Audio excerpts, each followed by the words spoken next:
Je vous le dis solennellement, leur système n'est pas fait pour nous, peuple de France. Leur système est fait pour eux, petite élite, oligarchie restreinte, 1% de la population. L'oligarchie s'enrichit toujours plus. L'industrie de luxe explose, tant mieux pour elle. Mais les pauvres s'appauvrissent toujours plus. Les besoins des restos du cœur augmentent sans cesse. Les classes moyennes sont entraînées dans des tourbillons de difficultés et les classes populaires se sentent de plus en plus fragilisées. L'ascenseur social ne monte plus, il descend. C'est le descenseur social. Alors,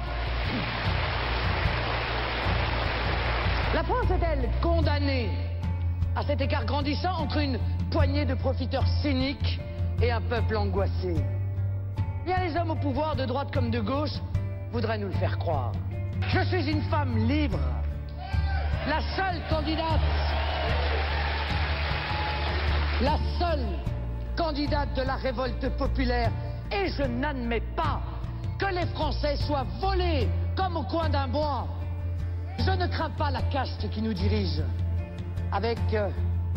Parce que je n'ai, moi, à la différence d'eux, aucun lien avec leur magouille, aucun copain dans cette oligarchie.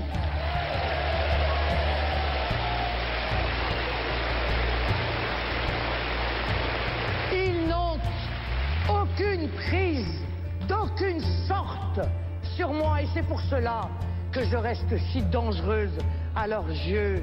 Une candidate incorruptible dans une classe politique vendue et corrompue.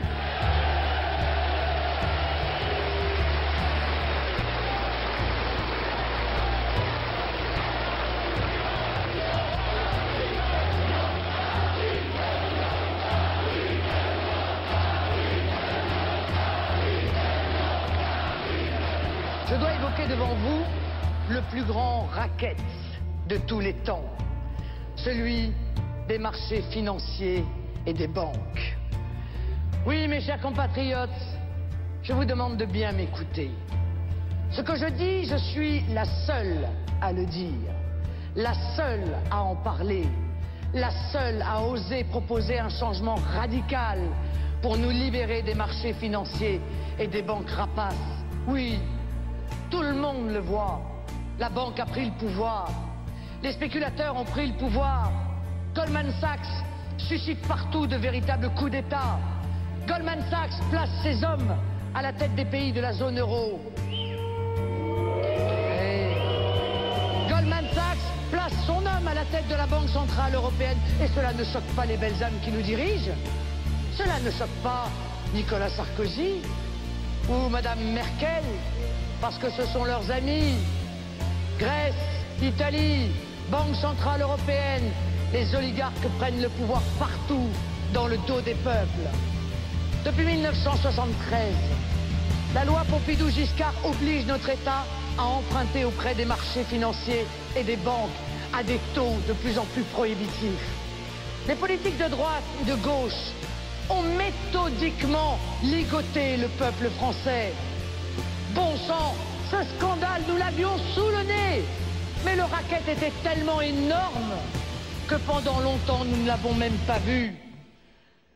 Par la suite, au fur et à mesure, les clés de la France ont été remises aux banques et aux marchés dans les années 80, avec la libéralisation des bourses, la création des produits spéculatifs, l'instauration du CAC 40, la fusion entre les banques de dépôt et les banques d'affaires pour permettre à ces rapaces de spéculer avec l'argent durement gagné par les épargnants. Puis ce fut le vote des traités européens, par la gauche et la droite, réunis une fois de plus. Ces traités ont enfermé la France dans l'ultralibéralisme. Tous étaient là pour voter Maastricht et son cortège de malheur. De Mélenchon à Sarkozy, en passant par Hollande, en passant par Bayrou. Il faut avoir le courage de dire à nos compatriotes que depuis 1973, nous avons payé 1400 milliards d'euros d'intérêts aux banques et aux marchés financiers sur 1700 milliards d'euros de dette. La violence contre Marine Le Pen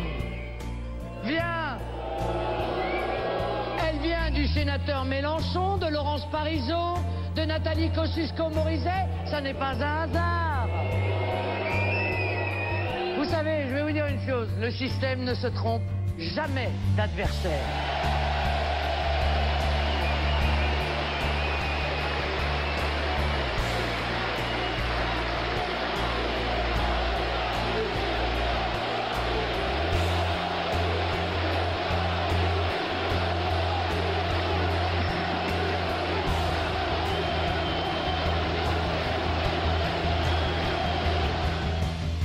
Je suis la candidate des oubliés, des classes moyennes, des classes populaires, celles que précisément l'on veut réduire au silence, dont on espère le découragement et l'abstention.